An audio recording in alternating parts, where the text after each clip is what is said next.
Carolina, southeastern Richland County in central South Carolina, southwestern Sumter County in central South Carolina, at 5 p.m. Eastern Daylight Time.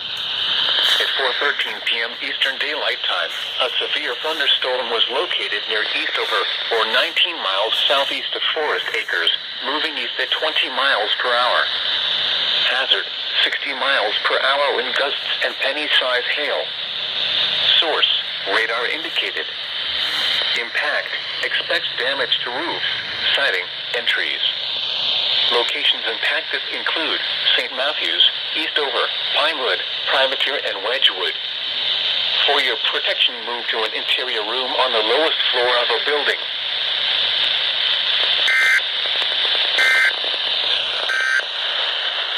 The